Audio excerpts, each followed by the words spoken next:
오늘 읽은 열왕기하 18장은 열왕기하 제3부의 시작으로 북이스라엘의 멸망 이후 남은 유다의 열왕의 통치와 멸망의 과정을 기록하고 있습니다. 18장은 크게 세 문단으로 나누어 볼 수가 있습니다. 1절에서 12절은 남유다 제13대 왕인 히스기야의 선정과 아수르에 의한 북이스라엘의 멸망을 재강조하고 있습니다.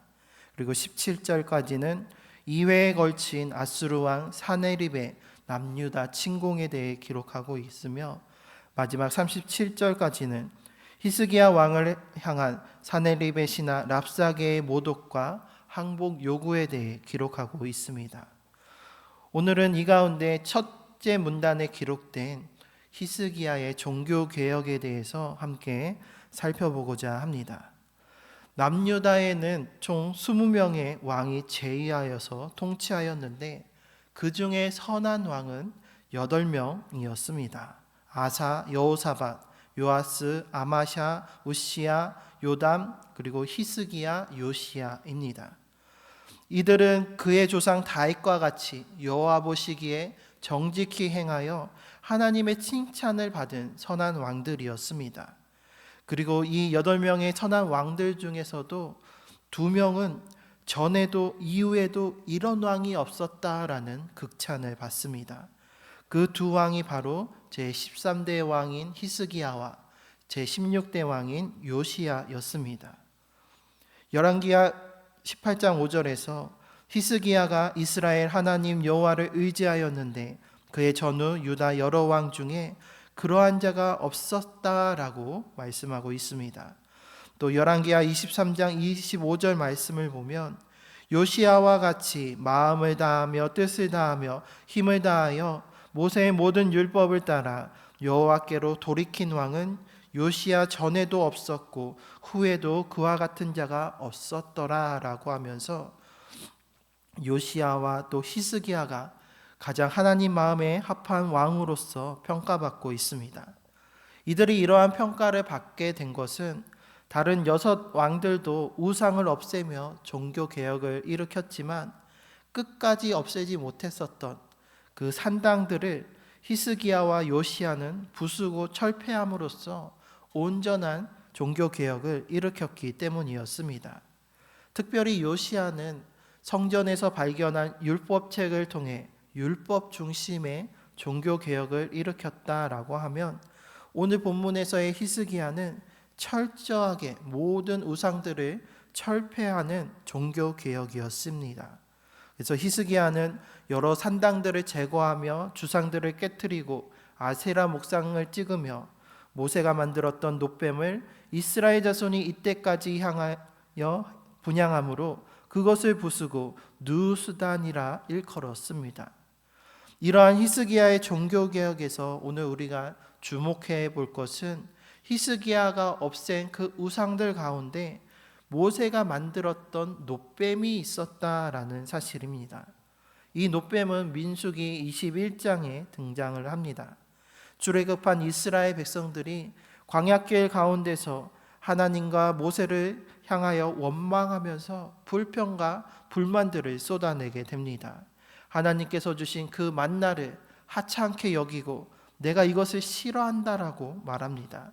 차라리 애굽에 있었을 때가 나았는데 왜 우리를 이 광야로 인도하여 내었습니까? 라고 하면서 하나님께 항변하고 하나님께 따지고 있었습니다. 하나님의 은혜를 알지 못하고 패역한 이스라엘 백성에게 하나님께서는 불뱀을 보내셔서 물어 죽게 하셨습니다. 그러나 이때 모세가 백성을 위해 기도하였고 하나님께서는 자비를 베푸시고 은혜를 베풀어 주셔서 모세를 향하여 놋뱀을 만들라 명하시고 그것을 장대 위에 달고 그것을 쳐다보는 자들은 다 살게 해 주셨습니다. 이 놋뱀은 죄악을 용서하여 주시는 하나님의 자비와 은혜와 긍휼 그리고 그 모든 것을 치유해 주시고 회복해 주시는 하나님의 능력과 권세를 나타내 보여주는 것이었습니다. 그런데 히스기야는 종교개혁을 단행하면서 모세가 만든 그 놋뱀까지 부숴버렸습니다. 어찌된 연유일까요? 그것은 백성들이 놋뱀을 향하여서 분향하며 그 놋뱀을 섬겼기 때문이었습니다. 하나님께 드릴 제사와 하나님께 드릴 그 영광을 놋뱀에게 돌리고 있는 것입니다. 하나님께서는 놋뱀을 만들어 바라보라 하셨는데 이것은 하나님의 역사하심을 나타내는 매개체이자 상징이자 수단일 뿐이지 본질은 하나님을 바라보는 것에 있는 것입니다. 하나님만을 의지하는 것입니다. 하지만 이스라엘 백성들은 이후에 이 놋뱀을 통해서 하나님을 바라보지 않았습니다. 놋뱀 너머에 하나님의 자비와 긍휼, 하나님의 능력과 권세를 바라보고 의지하는 것이 아니라 모세가 만들었다는 그 놋뱀 그 자체만을 보면서 바알과 아세라와 마찬가지로 자신들을 보호해주고 치료해주는 우상으로 여기며 그것을 섬기고 그것을 의지하였다라는 것입니다. 사람은 감각적인 존재로서 실제적인 것, 눈에 보이는 것에 이끌리고 그것을 쫓아가기가 쉽습니다. 태초에 아담과 하와가 죄를 범죄하였을 때 어떠했습니까? 하와가 뱀의 유혹에 이끌려서 그 나무를 본즉 먹음직하였고 또 보암직하였습니다. 그래서 그것을 보았을 때 지혜롭게 할 만큼 탐스러워 보여서 결국에는 하나님이 먹지 말라고 하셨던 그 선악과 열매를 아담과 함께 따먹게 되었던 것이었습니다. 눈으로 보니 보암직한 그 탐심에 이끌려서 하나님의 명령에 불순종하고 그 열매를 결국에 따먹는 죄를 범하고 말았던 것이었습니다. 또 서양 속담에는 out of sight, out of mind, 눈에서 멀어지면 마음에서 멀어진다라고 말하듯이 우리는 보는 것에 따라서 우리의 마음이 좌지우지 됩니다. 또 동양에서도 마찬가지로 우리가 잘 아는 사자성어처럼 견물생심, 눈으로 보면 마음이 생긴다, 욕심이 생긴다라고 말합니다. 이처럼 동서고금을 막론하고 사람은 눈에 보이는 것에 그 마음이 뺏기기가 쉽고 그 마음이 움직이기가 쉽습니다. 이러한 인간의 죄된 본성과 또 그 연약함을 아시는 하나님께서는 모세에게 십계명을 주시면서 제2계명으로 첫째로는 나 위에 다른 신을 섬기지 말라 말씀하시면서 두 번째 계명으로 그 어떠한 형상이든지 우상을 만들지 말라라고 말씀하셨습니다. 또한 모세가 죽었을 때에는 그 모세가 묻힌 무덤을 아는 사람이 없게 하셨습니다. 이것은 이스라엘 백성들이 눈에 보이는 것으로 모세를 우상으로 만들어 숭배하지 못하게 하려 하심이었습니다. 모세가 어떠한 사람입니까? 신명기에서 그를 평가하기를 모세 이후에는 그와 같은 선지자가 다시는 나타나지 않았다. 그 하나님께서 대면하시는 자이다라고 평가하고 있습니다. 또한 유대교의 신앙과 이스라엘 백성들의 삶의 토대가 되는 그 율법을 기록한 율법서인 창세기, 출애굽기, 레위기, 민수기, 신명기의 이 토라의 책을 작성한 인물로서 율법의 창시자요 이스라엘 민족의 지도자로서 유대 민족에게 있어서 가장 큰 영향력을 끼친 위대한 인물이라고 할 수가 있습니다. 이러한 모세가 죽었을 때에 하나님께서 그대로 두셨다라고 하면 모세를 우상으로 만들 것이 자명해 보입니다.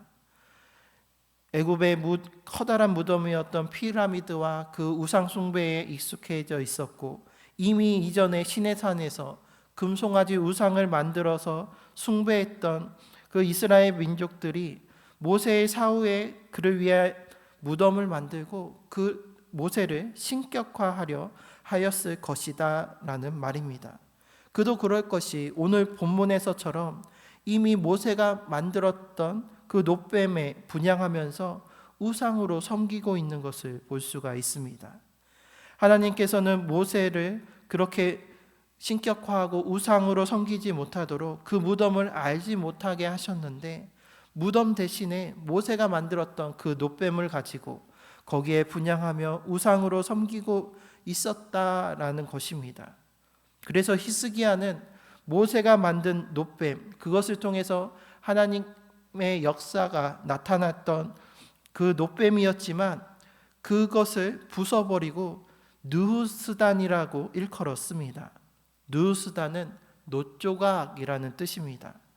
너희가 우상으로 만들고 경배하고 있는 이 놋뱀은 신이 아니라, 경배의 대상이 아니라 한낱 놋조각에, 철조각에 불과하다라는 것입니다. 제 아무리 모세가 만든 놋뱀이었고 하나님의 이적을 나타낸 물건이었다라고 하더라도 그것이 이제는 하나님의 영광을 가리고 자신들의 유익과 만족을 위한 하나님보다 더 사랑하는 존재가 되어버린다면 그것은 가차없이 부숴버려야 할 헛된 우상, 셋조각에, 철조각에 불과하다라는 것입니다. 모세가 만든 놋뱀처럼 아무리 능력이 있고 이적을 행하여도 그것이 결국에는 나중에는 하나님의 영광을 드러내지 않고 사람의 영광을 드러낸다면 그것은 거짓된 것이고 헛된 우상으로서 깨트려 버려야 할 것입니다. 지금 우리에게도 혹 모세가 만든 그 놋뱀이 있지는 않습니까? 하나님을 믿는다고 말하지만 실상은 눈에 보이지 않는 하나님보다 눈에 보이는 세상의 헛된 우상들을 더 의지하고 그것을 바라만 보고 있지는 않는지요. 이와 관련해서 우리는 기적과 표적을 구별할 수 있어야 합니다. 4복음서 가운데 마태, 마가, 누가복음은 공간복음이라고 불립니다. 서로 비슷한 문체와 또 비슷한 공통된 관점으로 쓰였기 때문에 공간복음이라고 부르는 것입니다. 그리고 이와 달리 요한복음은 이 공간복음과는 다른 관점과 신학을 가지고 있습니다. 그 차이를 잘 보여주는 단어 중에 하나가 바로 표적입니다. 예수님께서는 공생의 사역을 하시면서 많은 기적을 행하셨습니다. 병든 자들을 고치시고 귀신들을 내쫓으시고 또 오병이어와 또 무리를 거르신 사건처럼 놀라운 일들을 행하셨습니다. 그래서 마태, 마가, 누가복음은 이러한 예수님의 수많은 이적들을 세세히 기록하고 있습니다. 그런데 요한복음에서는 이 이적, 기적이라는 표현 대신에 표적이라는 표현을 사용하고 있음을 볼 수가 있습니다. 이 이적과 표적의 차이가 무엇일까요? 이적은 말 그대로 기이한 일들, 상식적으로 생각할 수 없는 초자연적이고 놀라운 기이한 일들로 영어로는 미라클입니다. 반면에 표적은 겉으로 드러낸 자취, 흔적이라는 뜻입니다. 그래서 영어로는 사인에 해당이 됩니다. 이 이적과 표적은 모두 주님의 권능과 능력을 나타내지만 이적은 놀라운 일에 방점을 두고 있다라고 한다면 표적이라는 이 표현은 그 놀라운 능력을 통해서 주님이 어떠한 분이신가를 나타내 보여주는 표시, 사인, 표지판이라는 것입니다. 우리가 차를 타고 서울에 간다라고 생각을 하면은 서울로 가는 이정표를 보면서 그것을 따라가야 합니다. 이정표는 그 서울로 가는 방향을 보여주는 표지판이지 그 표지판 자체가 목적지는 아닙니다. 서울로 가는 이정표를 내가 봤다고 해서 서울에 도착한 것이 아니라 중요한 것은 그 이정표를 따라서 그 이정표를 지나서 서울로 가야 한다라는 것입니다. 오늘 히스기야가 부순 이 모세가 만든 놋뱀도 본래는 하나님의 능력과 은혜를 보여주는 기적이자 동시에 표적이었습니다. 하지만 이스라엘 백성들의 눈에는 눈에 보이는 그 기적만을 바라보면서 정작 그 놋뱀이 가리키는 그 놋뱀을 통해 진실로 보여주고자 하셨던 그 하나님의 은혜와 사랑과 능력과 권세를 보지 못하였던 것이었습니다. 표지판 너머의 목적지, 표적 너머의 그 주님을 보지 못하였던 것이었습니다. 오히려 그것이 하나님과 사람 사이를 갈라놓는 우상이 되어버렸습니다. 그렇기에 히스기야는 단호하게 그 놋뱀을 부숴버렸던 것이었습니다. 이것은 오늘날 우리에게도 마찬가지입니다. 우리는 하나님을 드러내지 못하는 것, 하나님의 영광을 가리는 것은 그 무엇이든지 단호하게 끊고 깨뜨려 버려야 합니다. 교회가 아무리 웅장하고 성스러워 보여도 하나님이 없으면, 하나님께서 함께하지 아니하시면, 하나님을 드러내지 못한다고 한다면 그것은 그저 잘 지은 건물에 불과합니다.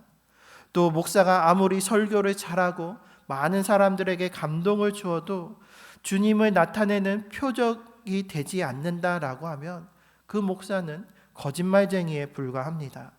또 우리가 아무리 신앙생활을 열심히 하여도 주님을 드러내지 못한다면, 주님을 나타내는 표적이 되지 못한다면 성도가 아니라 그저 종교인일 뿐입니다.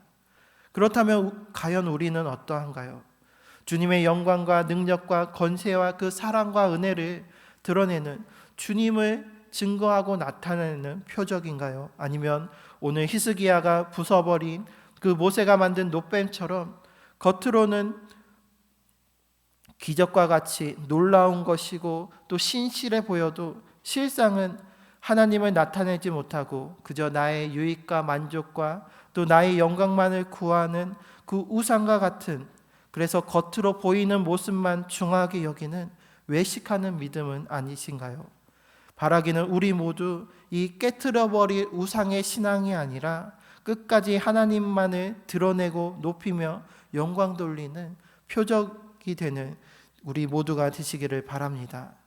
그래서 먼저는 오늘 본문의 놋뱀처럼 우리의 신앙을 방해하는 헛된 우상들은 어떠한 모습이든지 만들지 말고 완전히 조각나도록, 새 조각이 되도록 부셔버리기를 바랍니다. 그래서 히스기야처럼 철저하게 그 모든 것을 개혁하며 새롭게 되는 우리 모두가 되시기를 바랍니다. 지난 10월 마지막 주일은 종교개혁 주일이었습니다. 마틴 루터의 종교개혁 당시의 중세교회는 오늘 본문에 나타난 모세가 만든 놋뱀을 숭배하는 것과 같았습니다. 그래서 당시 중세교회에서는 성지를 다니면서 성지마다에 있는 각종 성물들을 찾아가서 그것 앞에서 기도하고 또 그것에 입맞추고 또 성인들을 기념하고 기리면서 그것이 올바른 신앙이라고 가르쳤었습니다.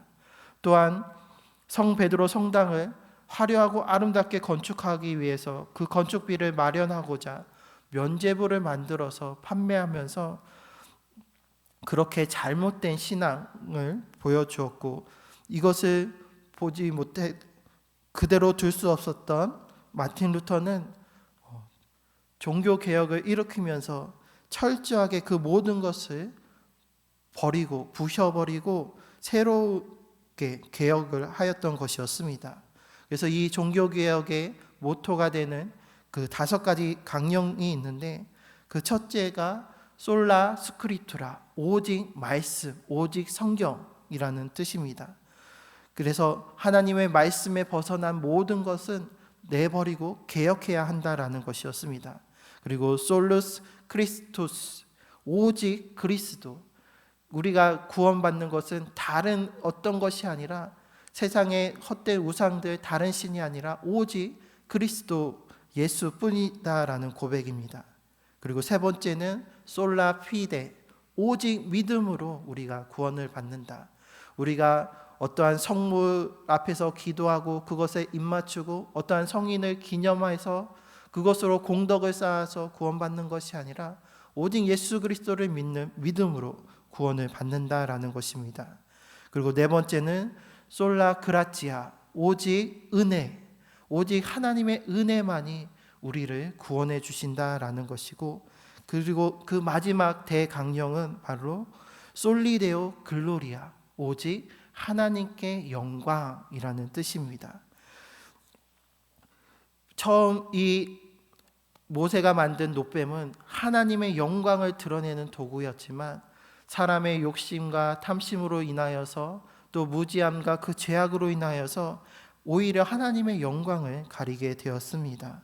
바라건대 우리는 이러한 잘못을 반복하지 아니하고 오직 하나님께 영광을 돌리며 하나님의 영광만을 드러내는 표적의 삶을 살아가는 우리 모두가 되시기를 바랍니다. 그래서 우리를 통해서 세상이 주님을 보고 우리를 통해서 구원 얻는 사람들이 많아지기를, 그래서 주님의 쓰임받고 칭찬받는 우리 모두가 되시기를 주님의 이름으로 축원합니다.